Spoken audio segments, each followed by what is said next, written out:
did not scream. I did not throw my phone across the room. I just sat there in the back of the town car, in my dress, holding a glass of champagne I hadn't touched, reading the message one more time. Effective immediately. Your position has been eliminated. We wish you well in your future endeavors. Hartwell and Associates HR Department. My husband reached over and took the phone from my hand. He read it, then he looked at me and he smiled. Not a nervous smile, not a nervous smile. Not an I don't know what to say smile. He smiled like he had been waiting for this exact moment. Perfect timing, he said. I didn't understand what he meant. Not yet. I need to go back a little so you understand how I got to that car, in that dress, reading that message. I had worked at Hartwell and Associates for 6 years. Commercial real estate consulting. I started right out of grad school, 23 years old, dragging a rolling bag through the lobby of a building I could not afford to have lunch near. My manager at the time, I'll call him my old boss, was a fair man. Demanding, exacting, but fair. He built the firm's mid-market division from 12 clients to over 90 in 8 years. I was on his team for most of that run. I learned everything I know about client structuring, lease analysis, and negotiation from watching him work. Then his son joined the company. I'll call him my boss's son because that is the only title that ever mattered to him. He was 26 when he arrived. MBA from a school his father's name was on a building of. He walked in on his first day with his own parking spot, his own corner office, and his own ideas about how things should be done. Ideas that consistently turned out to be slightly worse versions of things we were already doing. He talked in meetings the way people talk when they've practiced being listened to but never actually earned it. He interrupted. He rephrased other people's points and presented them as his own. He called it adding value. I was 31 by then. I had closed 14 major accounts that year alone. I was being considered for senior associate. My old boss had told me directly in a conversation I replayed often that I was one of the strongest analysts he had ever worked with. His son did not feel the same way. It started small. He reassigned one of my accounts to a junior analyst without telling me. When I asked why, he said he was rebalancing the portfolio. Then he started showing up late to my client calls and asking questions I had already covered 3 slides back, derailing the rhythm of the whole presentation. Once, in front of a client, a woman who had specifically requested to work with me, he leaned across the table and said, "Let me take it from here," and I had to sit and watch him stumble through data I had prepared. I started documenting everything: dates, times, what was said, who was in the room. I kept a folder on my personal laptop. I didn't know exactly why I was doing it. I just knew that I was. What I didn't know, what I couldn't have known, was that my husband was doing something much more significant at the same time. We had been together for 4 years when he proposed. We got engaged on a Tuesday evening in March, in the kitchen of our apartment over takeout Thai food, because that's who we are.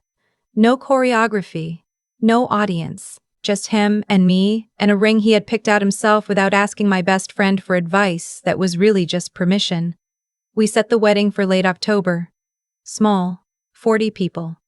A vineyard about an hour outside the city that his family had been going to since he was a child.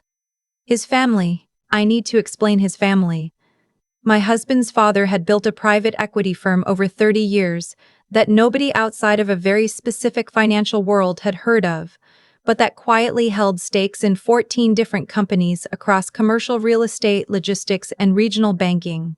His father was the kind of man who wore the same brand of plain watch for 20 years and whose name appeared on no billboards anywhere. Power that doesn't announce itself. That kind of family. I knew this when I married him. What I didn't fully grasp was the specific shape of it. Not until later. My own family was different. My mother had worked hard my whole life, and I loved her for that. But she had spent the last decade measuring my worth by how well I got along with people who didn't deserve my effort. She had a deep, almost physical need for peace, by which she meant for everyone to pretend everything was fine. My older sister was her favorite, not because she was better, but because she never made waves. My sister had married a man I'll call my brother-in-law, and he had immediately, upon entering our family, decided I was a threat to his position within it. I don't know why some people do that. walk into a room and identify the most self-sufficient person in it and decide that person is dangerous. But that's what he did. He spent years making small comments, suggesting to my mother that I thought I was better than everyone, implying that my success in my career was making my sister feel bad about herself, as though that were my responsibility to manage. My mother, God bless her, believed him. By the time I was planning my wedding, my family felt like something I had to handle rather than something I could lean on. My best friend, I'll call her my closest friend, she has been in my life since we were 19 and studying for the same accounting exam at midnight. She knew all of this. She was my maid of honor. She was the one who told me 2 weeks before the wedding that my brother-in-law had been talking to people. What kind of talking? I said. The kind where he finds out who your husband's family is and decides there's something in it for him. I noted that. I filed it. The week before the wedding, I got pulled into a meeting with my boss's son. No agenda. No other attendees. He closed the door and sat across from me and said the firm was restructuring the analyst tier and that my role was being evaluated.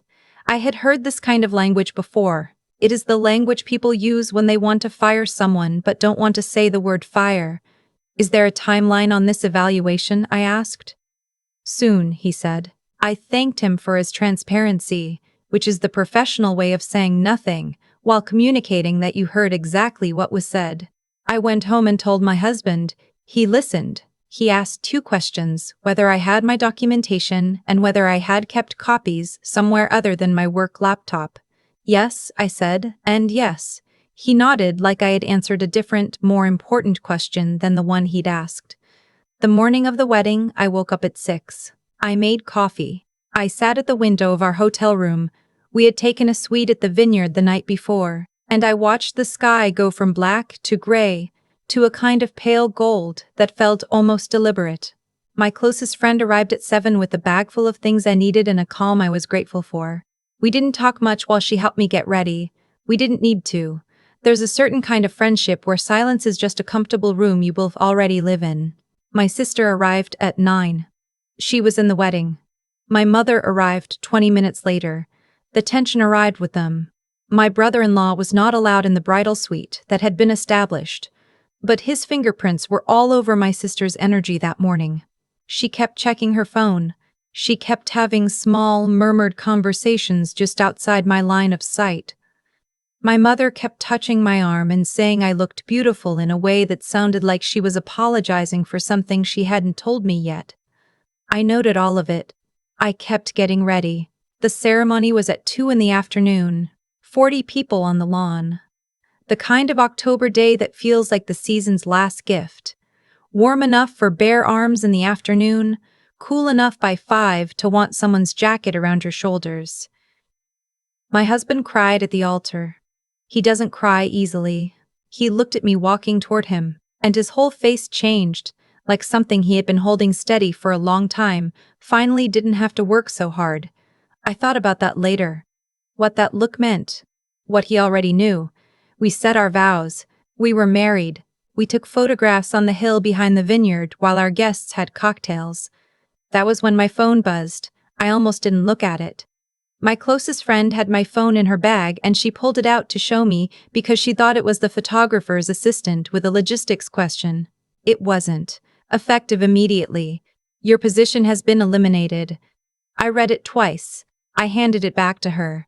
She looked at my face and then at the message, and her expression went through several stages very quickly. I watched her reach the stage where she was deciding whether to be furious on my behalf or to hold it together for me. Hold it together, I said quietly. We'll deal with it later. She put the phone back in the bag.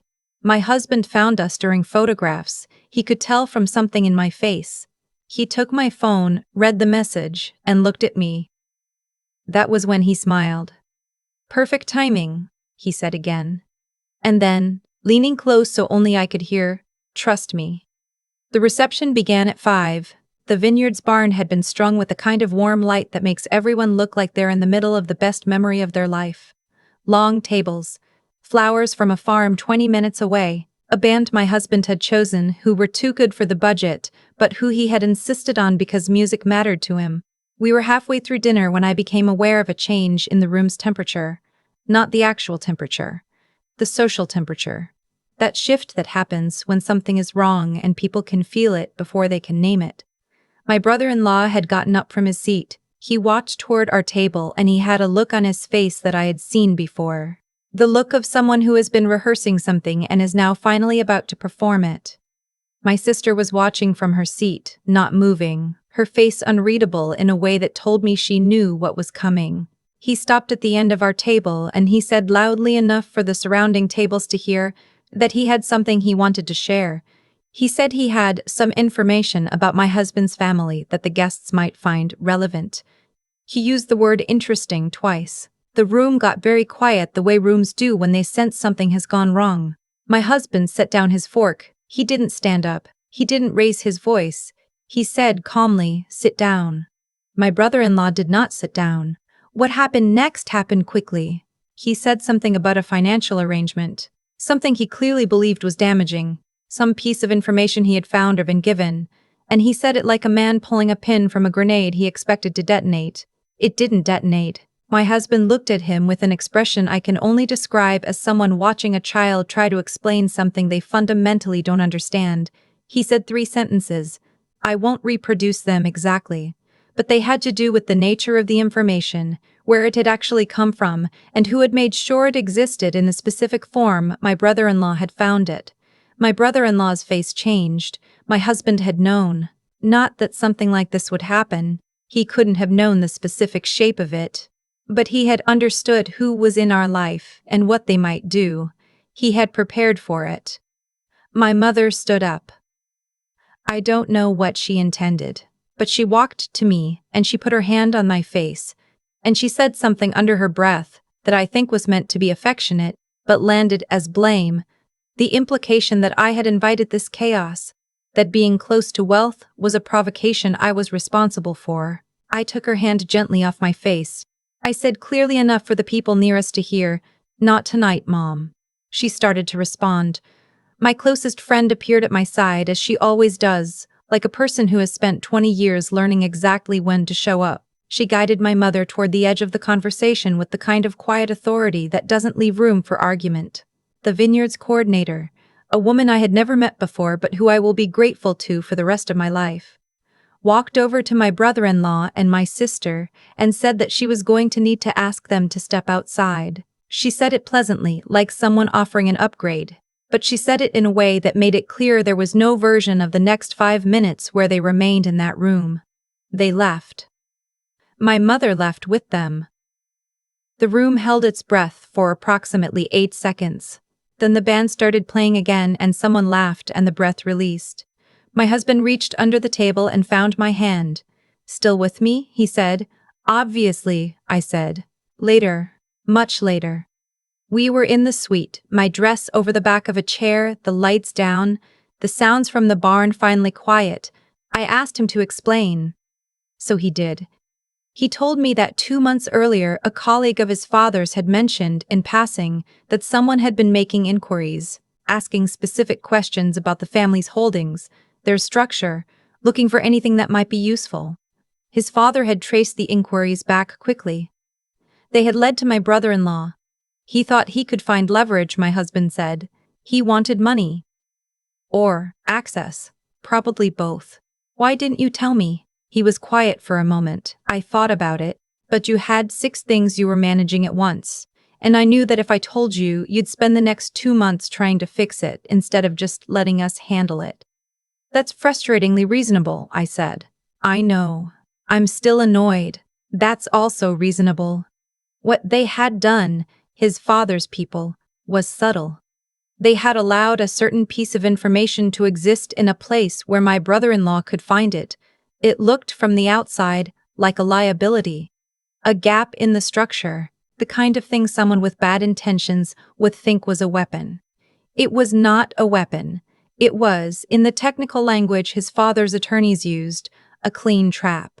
The moment my brother-in-law used that information, shared it, made claims based on it, he had exposed himself. Everything he had done, the inquiries, the conversations, the planning, became visible. By the time he was standing at my wedding trying to perform his little revelation, it was already too late for him.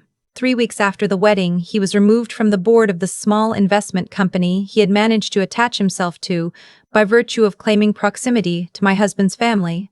The removal was quiet. These things always are. But it was thorough. My sister called me twice. I didn't answer. I wasn't ready yet. I might be ready eventually. I haven't decided. My mother called me once and left a voicemail that spent 90 seconds explaining how hard this had been for her. I listened to it and felt the very particular grief of loving someone who has never quite managed to love you the right way back. I didn't call her back that night. I made a cup of tea and I sat in the kitchen of our new apartment. We had moved 2 weeks after the wedding, which was already the plan. And I let myself feel it, all of it, without trying to make it neater than it was. Now, the job. I want to explain what happened there because it matters. The message had come from HR, but the instruction had come from my boss's son. That much I knew before I had even finished reading it. He had been building toward it for months, and he had chosen that day, my wedding day, deliberately. I know that because I found out later that the termination had been processed at 4:37 in the afternoon. My ceremony had started at 2. He knew exactly what he was doing. He wanted me to spend my wedding night thinking about it. He wanted me to feel small on the biggest day of my life. He is not a smart man. Within 72 hours of receiving that message, I had spoken to an employment attorney, someone my husband's family used and trusted, and she had reviewed my documentation folder. All of it. 18 months of dates and times and specifics. She looked at me across her desk when she finished and said, in a tone that contained no drama whatsoever, "This is not going to be a difficult case." But that wasn't the part that surprised me. My old boss, the one who had hired me, who had built the division, whose son had spent 2 years dismantling everything his father had built, called me 12 days after the wedding. I had not reached out to him. He found my number through a mutual colleague. He was calling, he said, because he had heard what his son had done. I want to be careful about what I say here. He is a complicated person in a complicated situation. A father who built something and watched his son damage it, and who has had to decide over and over which of those things to stand behind. I don't have complete sympathy for him. He let this go on longer than he should have, but the call was real, and what he said was real. He said, "I'm sorry. What he did was wrong, and I want to know how I can make it right." I told him what I told my attorney, the documentation, the pattern, the specific incidents. He listened without interrupting once. When I finished, he said, "I'll take care of it." 2 weeks later, his son was removed from his position at the firm. Not quietly. In the kind of way that other people at the firm noticed and understood. He was given the option to resign, which he took because he had lawyers of his own and they apparently told him it was the better option. My old boss restructured the division his son had spent 2 years confusing, and he offered the senior associate position to me. I did not take it, not because I was punishing anyone, not out of spite. I just had, in the weeks since the wedding, become someone different in a specific way. The clarity that comes when you realize you are no longer afraid of the thing you have been afraid of. That clarity is loud. I had been trying to earn something in that building for 6 years, and what I understood now was that I had already earned it. I just didn't have to earn it there. I thanked him. I wished the firm well. I went home. My closest friend threw me an unwedding party 2 months later. Her words, just the 10 or 12 people who actually knew us, in her apartment, with excellent wine and a cake that had my name spelled slightly wrong in icing, because the bakery had misheard her on the phone and she had found this so funny she didn't correct it. I looked around her living room that night, at my husband laughing with her husband, at people I had known for a decade, and was going to know for the rest of my life. And I thought about the version of me who had sat in the back of that car reading a termination message on her wedding day. She didn't cry. She didn't panic. And it turned out she didn't have to. There is a thing that happens when you document everything, when you hold your ground quietly, when you trust the people who have actually earned it. Something that looks, from the outside, like luck, but is actually just readiness. You become the person that circumstances keep accidentally working out for. Not because the world is fair, it isn't, but because you made yourself into someone who was already standing in the right place when the pieces fell. I started consulting independently 6 weeks after leaving the firm. My first client came through my husband's network, my second came through my own. By the end of that first year, I had 8. I hired my closest friend as my operations partner. We work out of an office that is small and exactly right, and has a window that faces west so the afternoon light comes in at 4 and makes everything look like it's worth something. My brother-in-law is currently, from what I understand, trying to find his next opportunity. I wish him all the clarity he needs to stop looking for shortcuts. My mother and I are in a kind of careful, partial contact. We have dinners every few months.